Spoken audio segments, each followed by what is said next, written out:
Today's video will show you how to obtain all your Steam ID information. Firstly, click on your profile.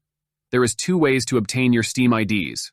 One, by copying your Steam page URL, either by right-clicking your page and clicking Copy Page URL, or copying the link on the top left corner of the Steam window.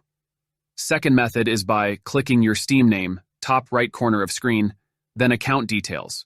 You will find your Steam 64 ID there. If you want to access any other form of Steam ID, you'll need to copy and paste your Steam profile URL into a Steam ID Finder search engine. Link in description.